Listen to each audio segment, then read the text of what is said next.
बिस्मिल्लाहिर्रहमानिर्रहीम। अस्सलाम वालेकुम पाकिस्तान। नाजरीन, आप देख रहे हैं आवाज़ भावलपुर न्यूज़ चैनल और मैं हूं आपका मेज़बान अहमद महमूद। नाजरीन, हम आप लोगों के लिए आज की शख्सियत प्रोग्राम लेकर आया करते हैं। आज मैं आपको जिस शख्सियत का तारुफ़ करवाने जा रहा हूं, आप किसी तारुफ़ के मुताज नहीं हैं। डायनामिक पर्सनैलिटी हमारे स्टूडियो में आज मौजूद हैं। प्रोफेसर डॉक्टर आसिफ नवीद वांझा साहब हमारे साथ मौजूद हैं। आप chairman department social work the Islamia university of Bahawalpur हैं। आप एक रिसर्चर हैं, आप एक एडमिनिस्ट्रेटर हैं, आप एक उस्ताद हैं। आज हम बात करेंगे दी इस्लामिया यूनिवर्सिटी भावलपुर में डेवलपमेंट के हवाले से, पाकिस्तान में रिसर्च कल्चर के हवाले से बात करेंगे। और जब से इंजीनियर प्रोफेसर डॉक्टर अतहर महबूब वाइस चांसलर दी इस्लामिया यूनिवर्सिटी भावलपुर में आए हैं, यूनिवर्सिटी दिन दुगनी रात चौगनी तरक्की कर रही है।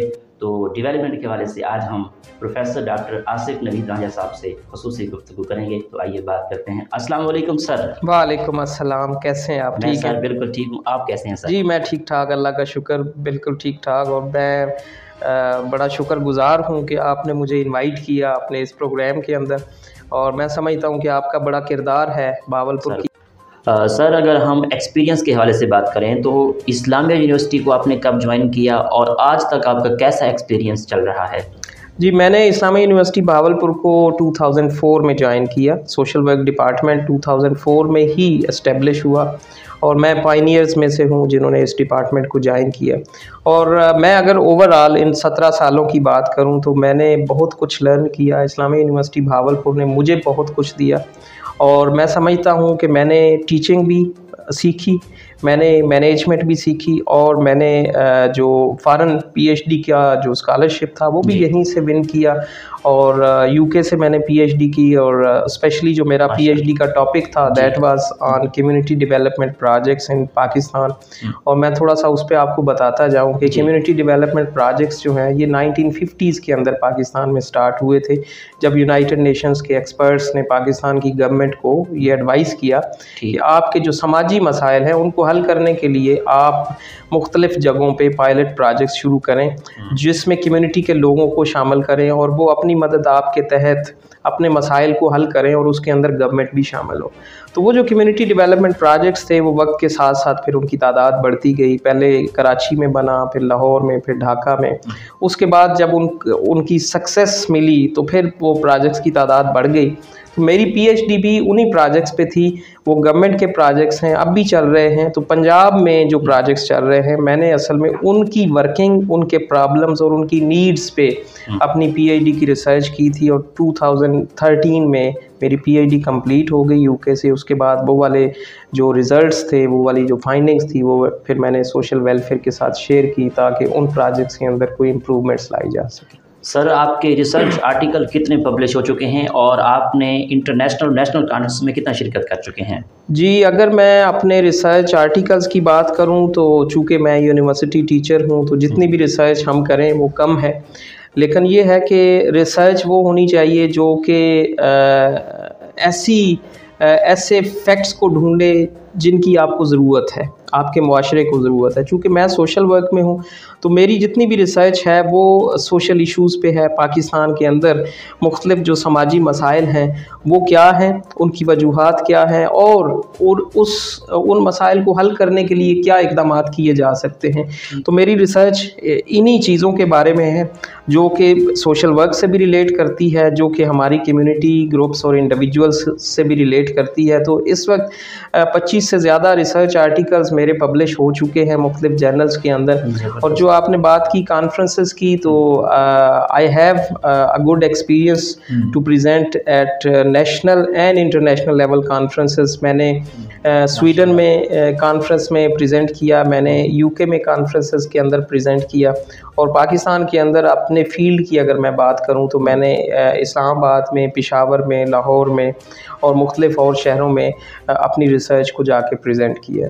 सर, इन फ्यूचर आपके क्या प्लान्स हैं सोशल वर्क के हवाले से? आप चेयरमैन डिपार्टमेंट के, यूनिवर्सिटी के हवाले से आपके प्लान्स भी होंगे, इन फ्यूचर प्लान अपने शेयर कीजिएगा। अगर मैं स्पेसिफिक सोशल वर्क की बात करूं, चूँकि मैं हेड कर रहा हूं सोशल वर्क डिपार्टमेंट को, तो मैं आपके प्रोग्राम के तवस्सुत से एक अनाउंसमेंट भी करना चाहता हूं, एक आपको भी बताना चाहता हूं एक चीज़ कि हमने सोशल वर्क की प्रमोशन के लिए और अच्छे स्टूडेंट्स को अट्रैक्ट करने के लिए इस दफ़ा जो अभी एडमिशन्स हो रहे हैं ये सितंबर अक्टूबर में, इसमें हमने सोशल वर्क के जो मॉर्निंग की सीट्स हैं 20 सीट्स भावलपुर कोटा की और 20 सीट्स जो ओपन मेरिट की हैं, यानी 40 स्टूडेंट्स को हम फ्री एडमिशन दे रहे हैं।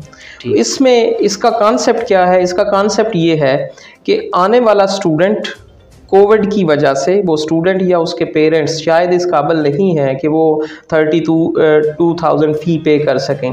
तो हमारी जो पुराने स्टूडेंट्स हैं जो मुख्तलिफ जगहों पे जॉब्स कर रहे हैं, हमारी जो अलुमनाई है, मुल्क से बाहर भी हमारे कुछ स्टूडेंट्स सर्व कर रहे हैं, तो उनके साथ हमने एक रब्ता किया और उन स्टूडेंट्स ने हमें ये कहा कि जी हम कंट्रीब्यूट करेंगे, फाइनेंशली कंट्रीब्यूट करेंगे। सोशल वर्क डिपार्टमेंट का जो ये एडमिशन है, इसमें जो 40 सीट्स हैं उनके जितने अखराजात हैं वो हम बियर करेंगे। तो इस तरह से हमारी जो अलुमनाई है, पुराने स्टूडेंट्स, वो भी हमारे साथ अब लिंक हो गए हैं। दूसरा ये कि आने वाले स्टूडेंट्स को हम पहले सेमेस्टर में फ्री एडमिशन देंगे ताकि वो स्टूडेंट फ्यूचर के अंदर इसी चीज़ को कंटिन्यू करें, इसके अंदर सस्टेनेबिलिटी आए। प्लस हम सोशल वर्क डिपार्टमेंट का, ये तो एडमिशन की चीज़ होगी, इसके अलावा हम ये कर रहे हैं कि हम सोशल वर्क डिपार्टमेंट के जो लिंकेजेस हैं वो मार्केट में, कम्युनिटी में ज़्यादा स्ट्रॉन्ग करने जा रहे हैं। हम कम्युनिटी पुलिसिंग पे काम करने जा रहे हैं इन फ्यूचर, हम मिलिट्री सोशल वर्क पे काम करने जा रहे हैं इन फ्यूचर। हमने सोचा है कि हमारा जो ड्रॉप आउट रेशो स्कूल्स के अंदर ज़्यादा है, उसकी जो सोशो इकनॉमिक रीज़न्स हैं उसको देखने के लिए हम स्कूल सोशल वर्क को भी अब कंटिन्यू करने जा रहे हैं या रीकंटिन्यू उसको करेंगे, क्योंकि वो ख़त्म हो गया था। उसके बाद हम एक और चीज़ जो करने जा रहे हैं वो है इंडस्ट्रियल सोशल वर्क, कि जो इंडस्ट्रीज़ हैं उनके अंदर जो लेबरर्स हैं उनके बहुत मसाइल होते हैं और उन मसाइल को वो कम्युनिकेट नहीं कर पाते। तो हम चाह रहे हैं कि हम वहाँ पे भी सोशल वर्क की इंटरवेंशन को मुमकिन बनाएं ताकि इस हमारी ये इंटरवेंशंस जो हैं या कनेक्शंस जो हैं इससे कम्युनिटी को भी फ़ायदा हो और हमारे डिपार्टमेंट की भी और सोशल वर्क की भी प्रोजेक्शन हो, और उसके साथ साथ हमारे जो ग्रेजुएट्स हैं उनके लिए जॉब अपॉर्चुनिटीज़ भी आएँ। तो इस तरह से सोशल वेलफेयर सोसाइटी जो है वो पहले भी काम कर रही है, तो डिपार्टमेंट के थ्रू उसको मज़ीद स्ट्रेंथन करेंगे। ठीक सर, सोशल वर्क डिपार्टमेंट और डिपार्टमेंट के तलबात आम पब्लिक के लिए क्या खिदमत सर अंजाम दे रहे हैं? देखें, दो तरह की खिदमत होती हैं जब हम बात करते हैं समाजी भलाई की और माशरे के अंदर लोगों की मदद की। जब हम बात करते हैं तो दो तरह की खिदमत, एक खिदमत होती हैं जिनको हम रज़ाकाराना खिदमत कहते हैं जी। वो खिदमत आप भी सर अंजाम दे रहे हैं कि जहाँ कहीं पे किसी को कोई ज़रूरत है, मशवरे की ज़रूरत है, पैसों की ज़रूरत है, किसी ना किसी फार्म में आप भी कर रहे हैं, तो आपको कहा जाएगा कि जी आप रज़ाकाराना सोशल वर्क कर रहे हैं। और एक खिदमत होती हैं प्रोफेशनल, पेशा वराना खिदमत। अब वो पेशा वराना खिदमत वो हैं जो डिपार्टमेंट से डिग्री लेने वाले स्टूडेंट्स करते हैं। तो अगर मैं उनकी स्पेसिफ़िक बात करूं तो मैं आपको ये बताना चाहूँगा कि इस वक्त जो सोशल वर्क के हमारे ग्रेजुएट्स हैं वो प्रोबेशन पैरोल डिपार्टमेंट में भी काम कर रहे हैं, यानी कैदियों की फलाह के लिए, उनकी रिक्रिएशन के लिए, बच्चों के इदारों में भी काम कर रहे हैं, हॉस्पिटल्स के अंदर भी काम कर रहे हैं, NGOs के अंदर भी काम कर रहे हैं, लेबर डिपार्टमेंट के साथ भी इंगेज हैं। इसी तरह से कंज्यूमर प्रोटेक्शन काउंसिल के साथ कम्युनिटी अवेयरनेस का काम कर रहे हैं। इसी तरह से रूरल कम्युनिटी डेवलपमेंट, यानी जो देहाती इलाके हैं उसमें जो मसाइल हैं उनको कैसे हल किया जा सकता है, उस पर भी काम कर रहे हैं। और जैसे मैंने पहले बताया कि अब हम नई जो इंटरवेंशंस हमारी आ रही हैं कि हमारे जो फ़ौजी जवान हैं वो जब फैमिली से दूर होते हैं तो उनके फैमिली कनेक्शंस को मुमकिन बनाना, और उसके साथ साथ जो इंडस्ट्रीज़ हैं उसमें लेबर क्लास के मसाइल को हल करने की कोशिश करना, स्कूल्स के बच्चों को के जो समाजी मसाइल हैं उनके हल पे फोकस करना। और इसके साथ साथ हम ये भी चाह रहे हैं कि जो हमारा पुलिस डिपार्टमेंट है उसका और कम्युनिटी का मिल के जराइम को ख़त्म करने का एक जो प्रोजेक्ट है वो भी सोशल वर्क की तरफ से इनिशिएट होना चाहिए ताकि हम को बेहतर रोल प्ले कर सकें।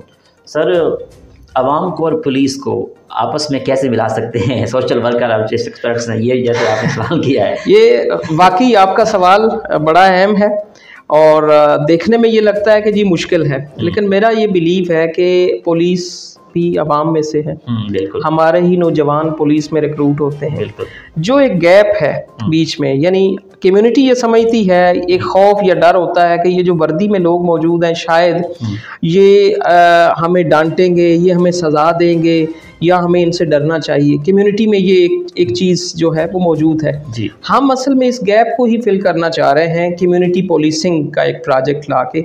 और वो कम्युनिटी पोलीसिंग का प्रोजेक्ट क्या होगा? वो प्रोजेक्ट ये होगा कि जब आप रोड पे निकलते हैं, आप कोई जुर्म होता हुआ कोई नेगेटिव चीज़ देखते हैं एज सिटीज़न, जी, आपको कहाँ रिपोर्ट करना चाहिए?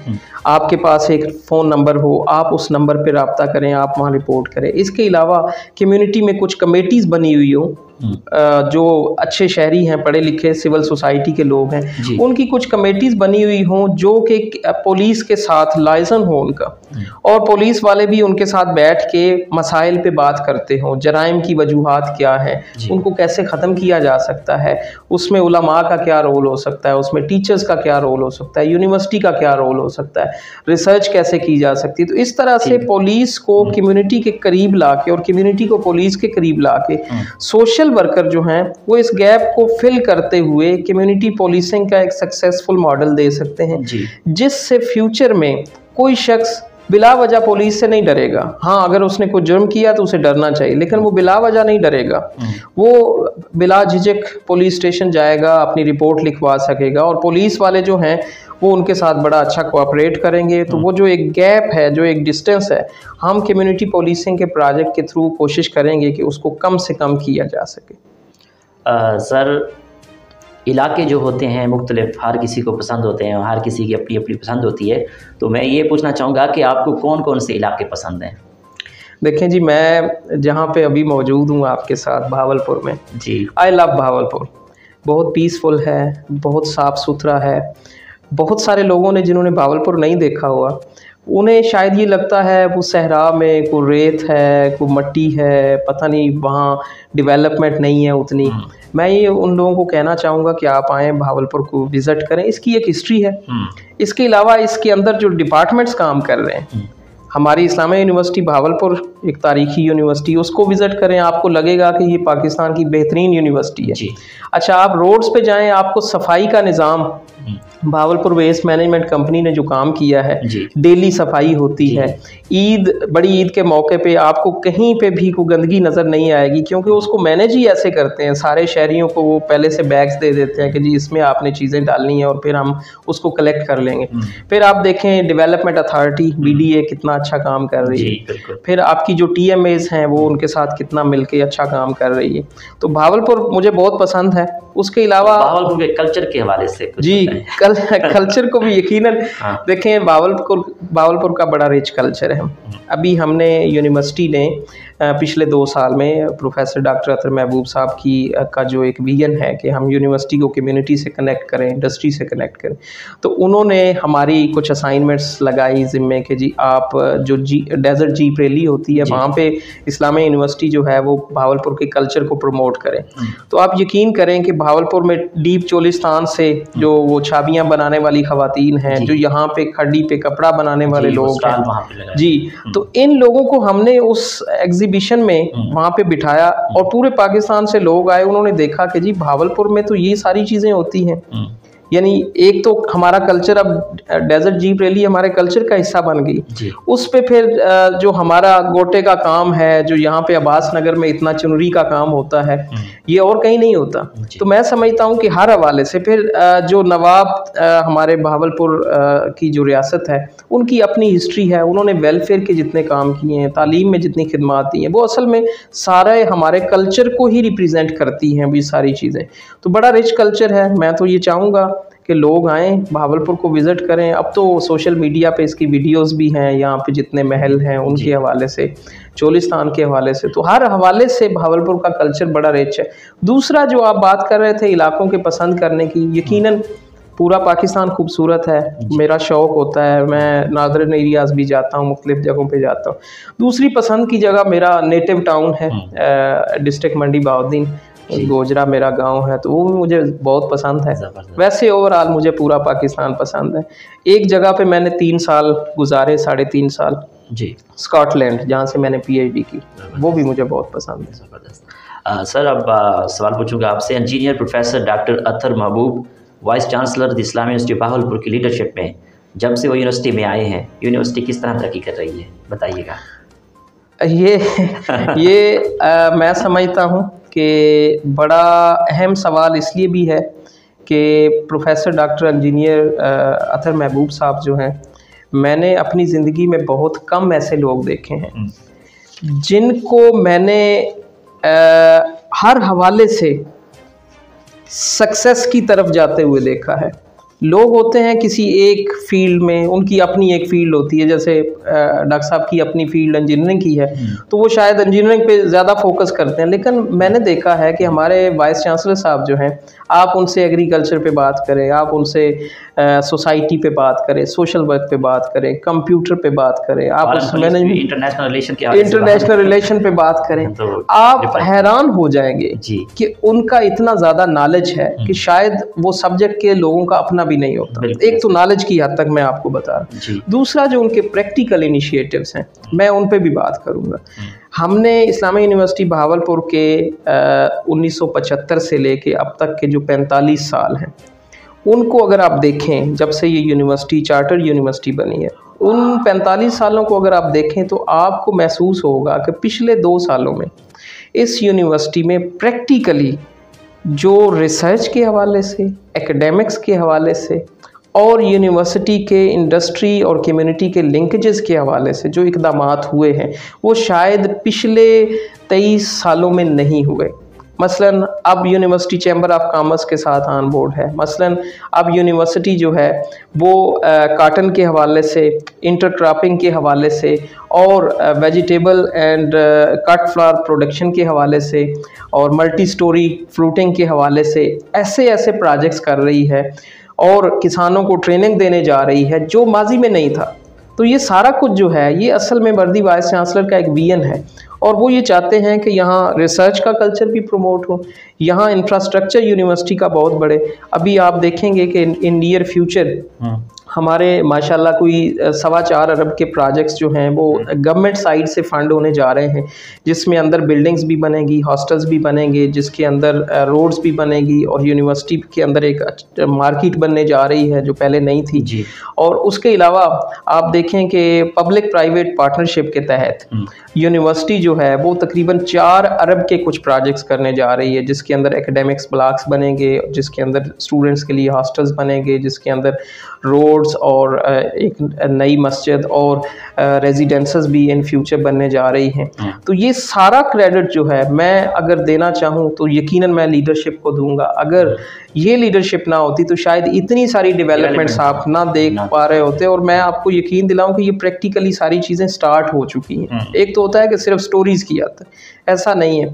और फिर यूनिवर्सिटी में हमने देखा कि पिछले कुछ 2 सालों में हमने तकरीबन बड़े बड़े इदारों के साथ, इवन अल अज़हर यूनिवर्सिटी के साथ MOU साइन किया। तो हमारे MOU ऐसे ऐसे इदारों के साथ साइन हो चुके हैं हर फील्ड के अंदर। स्पोर्ट्स के अंदर भी हुआ है जी, इकबालियात डिपार्टमेंट ने MOU साइन किया है, पुलिस डिपार्टमेंट के साथ हमारा MOU साइन हुआ। इस तरह से लातादाद MOU साइन हो चुके हैं। चाइना की एक यूनिवर्सिटी के साथ MOU साइन हुआ और हमारे को 20 जो लोग हैं उनको वहाँ से स्कॉलरशिप मिला PhD का। तो मैं समझता हूँ कि प्रोफेसर डॉक्टर अतर महबूब ऐसी शख्सियत हैं जिनको सिर्फ अगले 2 साल नहीं बल्कि उससे अगले 4 साल भी मिलने चाहिए, ताकि हमारे उनका विजन और हमारी यूनिवर्सिटी की जो डेवलपमेंट है उसके अंदर किसी किस्म की कोई रुकावट ना आए। और उन्होंने माशाल्लाह बड़े ऐसे इक़दाम किए जिसमें जो यंग ब्लड है, जो यंग टीचर्स हैं, जो हमारे नॉन टीचिंग साइड के यंग लोग हैं, उनके अंदर लीडरशिप क्वालिटीज़ पैदा करने के हवाले से ट्रेनिंग सेशंस नस्ट में उन्होंने ट्रेनिंग्स करवाई। मैं खुद भी उसका पार्ट रहा। यानी उनका विजन ये है कि हमारी यूनिवर्सिटी का हर इंडिविजुअल जो है उसके अंदर लीडरशिप क्वालिटीज़ होनी चाहिए। जो भी जॉब कर रहा है उसकी परफॉर्मेंस जो है उसके अंदर लीडरशिप नज़र आनी चाहिए। तो वो बड़े कमाल के बंदे हैं जी, मैं तो उनसे बहुत इंस्पायर हूँ। ज़बरदस्त, बहुत अच्छी बात। सर, सोशल वर्क के तुलबा-तुलबात का क्या मुस्तकबिल है और कौन से ऑर्गेनाइजेशन को आप वो ज्वाइन कर सकते हैं? सोशल वर्क के अगर स्कोप की बात करें तो मैं ये बताना चाहूँगा कि सोशल वर्क का स्कोप बहुत ज़्यादा है। अगर उसको हम दो सेक्टर्स में देखें, एक पब्लिक सेक्टर और एक प्राइवेट सेक्टर, तो सबसे पहले अगर मैं पब्लिक सेक्टर की बात करूं तो सोशल वर्क के जो ग्रेजुएट्स हैं वो ministry of social welfare and Baitul Maal के जितने डिपार्टमेंट्स हैं उसके अंदर बहुत सारे इदारे हैं जो ख़वातीन के लिए काम कर रहे हैं, बच्चों के लिए काम कर रहे हैं, हेल्थ सेक्टर में काम कर रहे हैं, डिसेबल्स के लिए काम कर रहे हैं। बहुत सारे ऐसे इदारे हैं जो सोशल वेलफेयर मिनिस्ट्री के हैं, तो वहाँ पे रिक्रूटमेंट्स जो होती हैं उसमें सोशल वर्कर्स को प्रेफरेंस दी जाती है। उसके बाद अगर हम देखें होम डिपार्टमेंट के जो प्रोबेशन पैरोल के डिपार्टमेंट्स हैं उसमें सोशल वर्कर्स को रिक्रूट किया जाता है। उसके बाद अगर हम ह्यूमन राइट्स मिनिस्ट्री की बात करें, फेडरल मिनिस्ट्री की, और हम प्रोविंशियल डिपार्टमेंट्स की बात करें तो वहाँ पे भी सोशल वर्क के ग्रेजुएट्स को जॉब्स मिलती हैं। उसके अलावा अगर आप लेबर डिपार्टमेंट की बात करें, हेल्थ डिपार्टमेंट की बात करें, उसके साथ साथ अगर आप पॉपुलेशन वेलफेयर डिपार्टमेंट की बात करें, विमेन डेवलपमेंट डिपार्टमेंट की बात करें, तो यहाँ सभी जगहों पे सोशल वर्कर्स को जो है वो हायर किया जाता है, यानी 17 स्केल में उनकी जॉब्स होती हैं। फ्यूचर में इंशाल्लाह स्कूल सोशल वर्क शुरू हो जाएगा, इंडस्ट्रियल सोशल वर्क शुरू हो जाएगा, तो पब्लिक सेक्टर में ये भी ऐड हो जाएगा। अब अगर आप प्राइवेट साइड की बात करें तो वो बड़ा वास्ट स्कोप है। मसलन आपकी भावलपुर की एनजीओ से लेके हमारे बहुत सारे स्टूडेंट्स जो हैं इस वक्त national rural support programme NRSP जो अभी आपके हमसाए में ही है, उसमें बहुत सारे हमारे स्टूडेंट्स की जॉब्स हैं। इसी तरह से परवासो एक ऑर्गेनाइजेशन है, लोकल ऑर्गेनाइजेशन, उसमें हमारे स्टूडेंट्स की हायरिंग होती है। अतिया वेलफेयर सोसाइटी है, इसके अलावा बुनियाद है, और नेशनल लेवल की बहुत सारी और NGOs। और अगर हमारे स्टूडेंट जो है उनका एक्सपीरियंस यूं बढ़ता है तो हमारे स्टूडेंट्स जो हैं वो UN के जितने इदारे हैं, यूनेस्को है, यूनिसेफ है, ILO है, उनमें भी उनको जॉब्स मिलती हैं। इवन इंटरनेशनल लेवल पे भी जॉब्स हैं। मसलन हमारा एक स्टूडेंट इस वक्त जर्मनी में सोशल वेलफेयर ऑफिसर है, यानी वहाँ पे उसकी बाकायदा इस डिग्री की बेस पे, भावलपुर की डिग्री की बेस पे उसको वहाँ पे जॉब मिली है। तो स्कोप के हवाले से सोशल वर्क जो है वो बहुत सारे जो बाकी सोशल साइंसेस हैं उनको लीड कर रहा है, यानी इसका स्कोप बहुत ज़्यादा है। ज़बरदस्त। सर, इस्लाम यूनिवर्सिटी ने तलबात के लिए फ़ीस के हवाले से क्या पॉलिसी अपनाई है? ये भी अगेन आपने बड़ी एक ऐसा सवाल किया है आपने जो कि शायद आजकल एडमिशन के दिनों में हर स्टूडेंट के जहन में ये सवाल मौजूद है। मैं यहाँ पे बताता चलूँ कि इस्लामी यूनिवर्सिटी भावलपुर को इस वक्त जो एहसास प्रोग्राम है फेडरल गवर्नमेंट का, उसके तहत सबसे ज़्यादा स्कॉलरशिप अगर किसी यूनिवर्सिटी को मिल रहे हैं तो वो हमारी इस्लामी यूनिवर्सिटी भावलपुर को मिल रहा है। उसकी एक वजह ये भी है कि हमारी यूनिवर्सिटी माशाल्लाह 45,000 से ज़्यादा हमारे स्टूडेंट्स हैं जो हमारे 3 कैंपसेस हैं, भावलपुर का मेन कैंपस और रहीम यार खान कैंपस और भावल नगर। तो यहाँ पे 45,000 से ज़्यादा स्टूडेंट्स हैं, तो इसलिए हमें एहसास जो स्कॉलरशिप्स हैं उसका ज़्यादा शेयर हमें मिल रहा है। एक तो वो स्कॉलरशिप है, इसके अलावा जो फीमेल स्टूडेंट्स हैं उनके लिए स्कॉटिश स्कॉलरशिप अभी रिसेंटली कोई 60 से ज़्यादा हमारे स्टूडेंट्स को लैपटॉप्स भी दिए गए, उससे पहले स्कॉलरशिप्स भी दिए गए। हाँ जी, इसके अलावा अगर हम देखें तो हमारे गवर्नमेंट सेक्टर के जितने स्कॉलरशिप्स आते हैं वो भी मौजूद हैं। फिर मैं अगेन वर्दी वाइस चांसलर साहब के विजन की बात करूँगा कि चूँकि कोविड की वजह से लोगों के माली हालात ठीक नहीं थे, तो वर्दी वाइस चांसलर ने 2 स्कॉलरशिप पिछले सेमेस्टर में अपनी यूनिवर्सिटी के स्टार्ट किए। एक तो ये था कि जो स्टूडेंट अपनी फ़ी नहीं पे कर पा रहे उनके लिए स्कॉलरशिप एक जो है वो एडमिशन के टाइम पे जो पे नहीं कर पा रहे उनके लिए एक स्कॉलरशिप होना चाहिए। इसके बाद एक स्कॉलरशिप वर्दी वाइस चांसलर को कुछ एप्लीकेशंस आई तो उन्हें महसूस हुआ कि कोविड की वजह से कुछ स्टूडेंट जो चौथे सेमेस्टर में या 5वें में है वो अपनी स्टडीज़ छोड़ देंगे अगर उनको हमने असिस्ट नहीं किया। तो एक फाइनेंशियल क्राइसिस स्कॉलरशिप जो है वो नया उन्होंने स्टार्ट किया पिछले सेमेस्टर में कि अगर कोविड की वजह से या किसी माली मुश्किलात की वजह से फ़ीस पे नहीं हुई तो उसमें भी उनको स्कॉलरशिप दिया जाए। तो मैं खुद उस कमेटी का हिस्सा हूँ। तो वो स्टूडेंट्स बेचारे मुश्किल में थे और उन्होंने बहुत दुआएँ दी यूनिवर्सिटी को और वर्दी वाइस चांसलर को। फिर इसके अलावा मैं स्कॉलरशिप की एक और आपसे बात करना चाह रहा हूँ, वो ये है कि हमने थोड़ा सा जो हमारा कॉर्पोरेट सेक्टर है, जो हमारी NGOs हैं, उनसे भी रब्ता किया। मैं director fund raising and university advancement भी हूँ, तो हमने अपने डायरेक्टरेट के थ्रू मोबिलाइज किया अतिया वेलफेयर सोसाइटी को और उन्होंने हमें खुशी स्कॉलरशिप के नाम पे यानी उनकी एक और ऑर्गेनाइजेशन है खुशी डेवलपमेंट ऑर्गेनाइजेशन, तो उन्होंने खुशी स्कॉलरशिप के नाम पे हमें हर साल 1 मिलियन के स्कॉलरशिप्स देने का वादा किया है, जिसमें से 1 मिलियन के स्कॉलरशिप्स वो हमें दे चुके हैं 2021 के, और 2022 में और उससे आगे आने वाले सालों में वो हर साल हमें 1 मिलियन के स्कॉलरशिप्स दिया करेंगे, जो कि नीडी स्टूडेंट्स के लिए। इसी तरह अब हम फ्यूचर में ये करने जा रहे हैं कि हम स्टूडेंट्स, अलुमनाई और हमारी जो सिविल सोसाइटी है हमारे पाकिस्तान की, कोई भी बड़े बड़े जो इदारे हैं, हम उनसे रिक्वेस्ट करें कि मैं अपने directorate of fund raising and university advancement के थ्रू कि हम एक एंडोवमेंट फ़ंड बनाने जा रहे हैं स्कॉलरशिप्स के लिए, ताकि वो एक ऐसा फ़ंड हमारे पास आ जाए जिससे एक परमानेंट इनकम जो आ रही होगी बैंक के थ्रू, वो सिर्फ उन स्कॉलरशिप्स के लिए होगी। उन नीडी स्टूडेंट्स को हम स्कॉलरशिप्स देंगे और उनकी स्टडीज़ को हम इंश्योर करेंगे कंप्लीट करवाने में। तो स्कॉलरशिप्स में तो माशाल्लाह हम हमारी यूनिवर्सिटी बहुत से स्टेप्स लेने जा रही है। ज़बरदस्त। सर, आप सोशल वेलफेयर सोसाइटी के एडवाइज़र हैं, सोसाइटी के क्या मकसद हैं?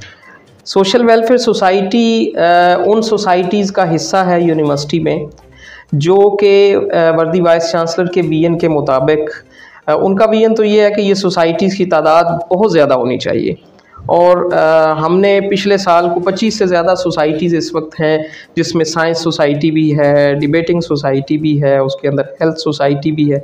इसी तरह से एक सोसाइटी जो है वो सोशल वेलफेयर सोसाइटी है। सोशल वेलफेयर सोसाइटी का काम ये है कि सबसे पहले तो जो हमारे स्टूडेंट्स की वेलफेयर है, चूँकि सबसे बड़ा स्टेक होल्डर यूनिवर्सिटी में स्टूडेंट्स हैं, सबसे पहले तो स्टूडेंट्स की वेलफेयर के जितने भी काम वो कर सकते हैं उसमें वो सारी चीज़ों को मैनेज करना, और उसके अलावा उनकी नीड्स को पूरा करने के लिए बाहर जो कम्युनिटी है उसके साथ कनेक्ट करना, उन स्टूडेंट्स को या यूनिवर्सिटी को कनेक्ट करना। उसके साथ साथ जो एम्प्लॉइज़ वेलफेयर है, जैसे हमारे पास छोटे मुलाजमीन हैं, उनकी वेलफेयर के हवाले से भी अभी इस साल हमारे जो स्टूडेंट्स हैं सोशल वेलफेयर सोसाइटी के जो मेंबर्स हैं, उन्होंने राशन डिस्ट्रीब्यूशन की। जो हमारे थोड़े से वीक सेगमेंट है कोविड के दौरान, जिनके माली मुश्किलात जिनको फेस करनी पड़ी, मज़दूर तबका जो था, यूनिवर्सिटी के कुछ एम्प्लॉइज़ थे उनके लिए, फिर गर्मी में जूस डिस्ट्रीब्यूशन, फिर आप देखेंगे कि ये कोविड के दौरान मास्क जो थे नायाब थे, तो वो मास्क डिस्ट्रीब्यूशन की। इसके अलावा अगर सोशल वेलफेयर सोसाइटी के काम को देखा जाए तो मैं अभी जो फंड रेजिंग की बात कर रहा था वो उस पे भी उनकी नुमाया खिदमात है। फिर जो इंटरनेशनल डेज़ होते हैं, वेमेन का इंटरनेशनल डे है, लेबर इंटरनेशनल डे है, तो यूनिवर्सिटी के अंदर इस पे सेमिनार्स करवाना, स्टूडेंट्स को आगाही देना, मंशियात के ख़िलाफ़ को वॉक्स सेमिनार्स करना।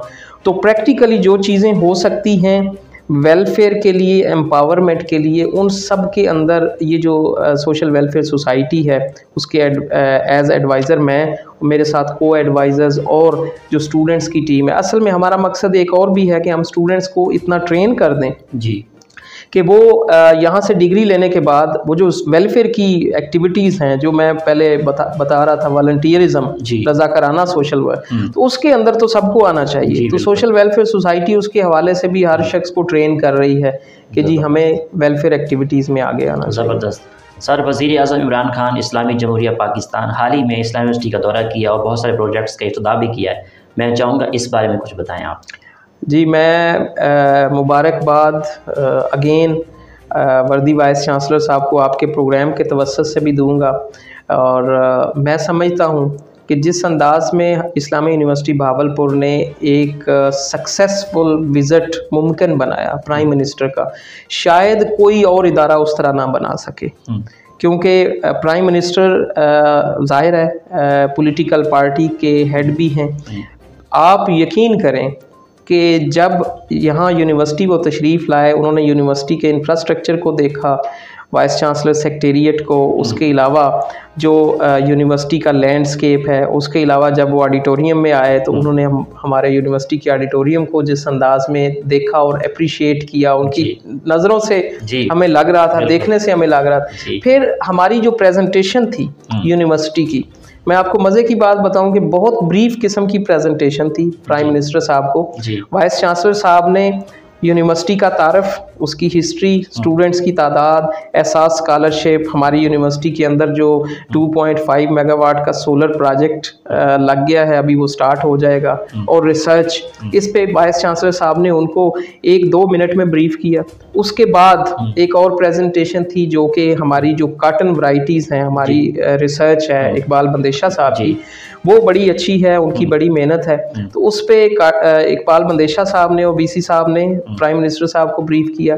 फिर उसके बाद हमारे एक यंग रिसर्च स्कॉलर हैं अली रज़ा, मोहम्मद अली रज़ा, उन्होंने इंटरक्रॉपिंग पे जो इतनी अच्छी खूबसूरत प्रेजेंटेशन दी और प्रैक्टिकल चीज़ों के बारे में बताया। प्राइम मिनिस्टर साहब इन तीनों प्रेजेंटेशन से, वाइस चांसलर साहब की प्रेजेंटेशन, इकबाल साहब की और अली रज़ा साहब की प्रेजेंटेशन से वो बहुत इम्प्रेस हुए। फिर उन्होंने जब हमारे मुख्तलिफ प्रोजेक्ट्स जो हैं उनका इब्तिदा किया, तो उसमें वो सोलर वाला प्रोजेक्ट भी है, उसके अंदर हमारी यूनिवर्सिटी के कुछ और प्रोजेक्ट्स भी हैं। तो प्राइम मिनिस्टर साहब बड़े खुश हुए जब वो हाल में तशरीफ़ ले गए, यानी ये कुछ 10 मिनट की सारी कार्रवाई थी। जब वो हाल के अंदर तशरीफ़ ले गए, आप बिलीव नहीं करेंगे कि वहाँ पे उन्होंने डाइस पे खड़े होकर कोई सियासी बात नहीं की। बेशक वो सियासी लीडर है, मैंने पहली दफ़ा देखा कि उन्होंने कोई सियासी बात नहीं की, उन्होंने आईयूबी की तारीफ़ की। उन्होंने अक्सर देखा जाता है कि जो सियासतदान होते हैं कहीं भी जाते हैं, आप सियासत को टच देते हैं जी, लेकिन इमरान खान ने नहीं। उन्होंने, मैं यही बताने जा रहा हूँ कि उन्होंने हमारी रिसर्च की बात की। उन्होंने बताया कि जी मैंने माजी में देखा कि कुछ यूनिवर्सिटीज़ बड़ा अच्छा काम कर रही थी, लेकिन फिर उनका काम ख़त्म हो गया। और फिर उन्होंने बताया कि मुझे खुशी हो रही है कि इस्लामिया यूनिवर्सिटी भावलपुर जो है उसके अंदर इतनी रिसर्च हो रही है कॉटन वैराइटीज़ के हवाले से, इंटरक्रॉपिंग के हवाले से, और यूनिवर्सिटी के बाकी जो प्रोजेक्ट्स हैं उनको देखते हुए। फिर उनके जो अल्फाज हैं आपने भी सुने होंगे कि उन्होंने वहाँ स्टेज पे खड़े होके ये बोला कि जी वर्दी वाइस चांसलर को उन्होंने मुखातब किया जी कि वाइस चांसलर साहब आप अपना काम जारी रखें, आप जितना अच्छा काम कर रहे हैं आप इसको जारी रखें, आपको फेडरल गवर्नमेंट भी सपोर्ट करेगी, आपको प्रोविंशियल गवर्नमेंट भी सपोर्ट करेगी।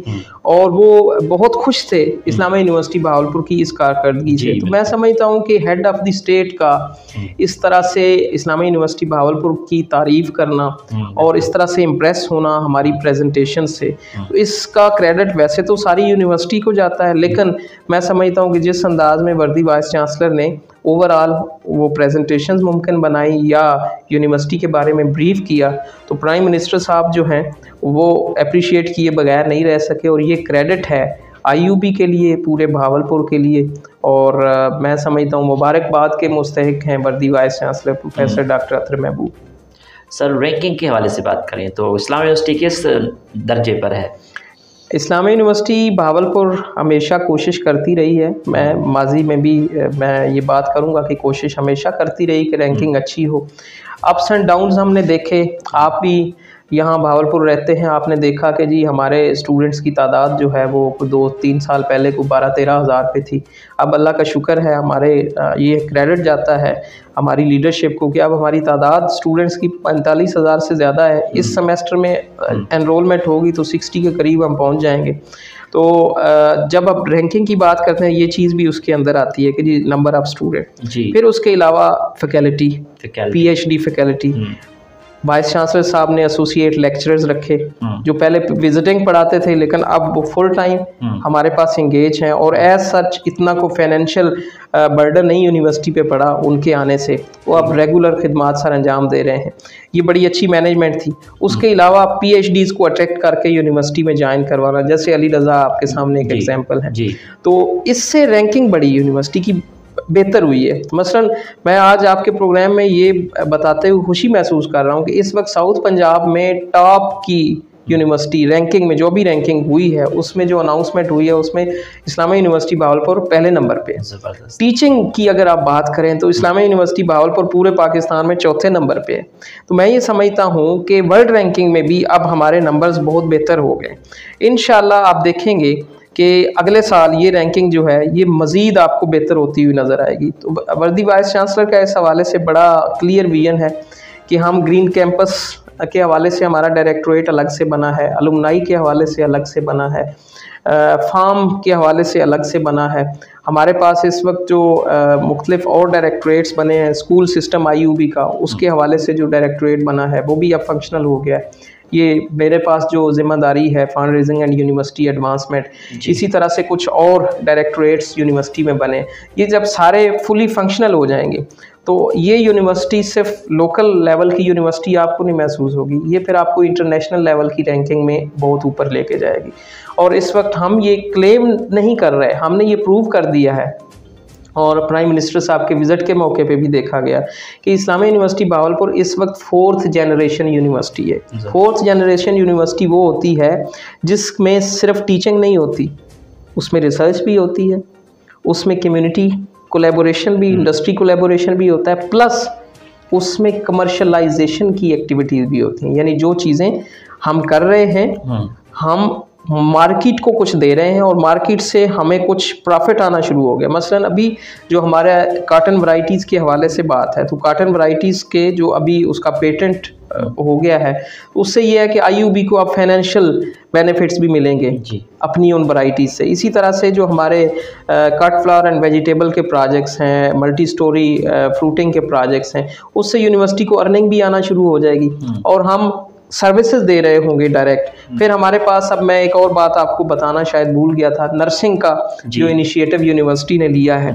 और उस पे जो हमारे पास एप्लीकेशंस आ रही हैं लातादाद, उससे आप ये देखेंगे कि फ्यूचर में बड़ा अच्छा इम्पैक्ट पड़ेगा हमारी रेटिंग के हवाले से। तो ये सारी चीज़ें यूनिवर्सिटी की रैंकिंग में बड़ा कंट्रीब्यूट करती हैं। तो इन सब को इंशाल्लाह बहुत अच्छे अंदाज में VC साहब लेके चल रहे हैं और आने वाली जो रैंकिंग है वो इस रैंकिंग से भी बहुत बेहतर होगी। वैसे तो हमारी 4थी पोजीशन टीचिंग में आना, साउथ पंजाब में पहले नंबर पे आना, ये भी बहुत बड़ी अचीवमेंट है, लेकिन इंशाल्लाह हम साल 2 साल में इंटरनेशनल लेवल पे अपना नाम लेके जाएंगे। सर, अगर सोशल वर्क डिपार्टमेंट के बारे से बात करें तो social work department in future conference करवाने का इरादा रखता है, कॉन्फ्रेंस कब होगी?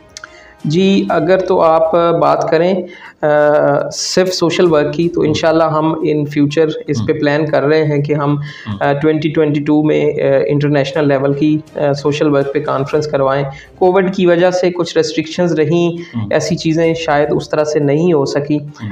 जो हम बात करें सोशल साइंसेस की, तो अभी दिसंबर में सोशल साइंसेस की फैकल्टी, जिसके अंदर सोशल वर्क भी है, सोशियोलॉजी भी है, जिसके अंदर लाइब्रेरी साइंस भी है, जिसमें पॉलिटिकल साइंस भी है, public administration, gender studies, economics और मीडिया स्टडीज़, तो ये सारे डिपार्टमेंट्स मिलके एक सोशल साइंसेस फैकल्टी के अंदर मौजूद हैं। तो उसकी एक कॉन्फ्रेंस प्रोफेसर डॉक्टर रुबीना भट्टी, हमारी जो डीन है, उनकी लीडरशिप में हमने वो प्लान कर ली हुई है और वो फाइनल हो चुकी है इंटरनेशनल कॉन्फ्रेंस। इंशाल्लाह दिसंबर में वो कॉन्फ्रेंस हो रही है, लेकिन जो सोशल वर्क की कॉन्फ्रेंस है इंशाल्लाह 2022 में हम उसको भी प्लान कर रहे हैं। सर, बहुत शुक्रिया, आपने हमें कीमती टाइम दिया और यूनिवर्सिटी के हवाले से, ओवरऑल बहावलपुर कल्चर के हवाले से बहुत डिटेल से गुफ्तगी। तो आखिर में स्टूडेंट्स को और अपने फैकल्टी मेंबर को आप क्या पैगाम देंगे मेरे चैनल से? मैं आपके चैनल के तवस्सुत से ये पैगाम देना चाहूँगा कि Islamia university Bahawalpur no doubt एक ऐसा इदारा है साउथ पंजाब के अंदर जो स्टूडेंट्स की जो एकेडमिक नीड्स हैं उनको पूरा करने में अपना भरपूर किरदार अदा कर रहा है। आपके एडमिशन्स के हवाले से हर तरह की रहनुमाई मौजूद है, आपके स्टडीज़ के हवाले से हर तरह की फैसिलिटीज़ मौजूद हैं यूनिवर्सिटी के अंदर से, टीचिंग के हवाले से, नॉन टीचिंग हवाले से अगर आप बात करें, टीचिंग के हवाले से टीचर्स मौजूद हैं और नॉन टीचिंग के हवाले से आपकी ट्रांसपोर्ट की सर्विसेज, आपके स्पोर्ट्स एक्टिविटीज़, आपके लिए हॉस्टल्स और बाकी रिक्रिएशनल एक्टिविटीज़ हर तरह की मौजूद हैं। तो मेरा ये मैसेज होगा नए आने वाले स्टूडेंट्स के लिए कि आप IUB का इंतखाब करें। IUB आपका फ्यूचर बनाने में बहुत रोल प्ले करेगी। जो पहले से हमारे स्टूडेंट्स मौजूद हैं उनको मेरा ये मैसेज है कि जितना ज़्यादा आप लर्न कर सकें, चाहे ऑनलाइन मोड हो चाहे हमारी फ़िज़िकल क्लासेस हो, जितना ज़्यादा लर्न कर सकें लर्न करें। IUB हमेशा हाज़िर है आपको हर तरह की गाइडेंस देने के लिए। मैं ख़ुद भी हाज़िर हूँ, हमारी लीडरशिप भी है, हमारे बाकी लोग भी मौजूद हैं और इंशाअल्लाह ताला IUB आपके फ्यूचर को बेहतर करने में कोई भी किसी किस्म की कमी नहीं रहने देगी।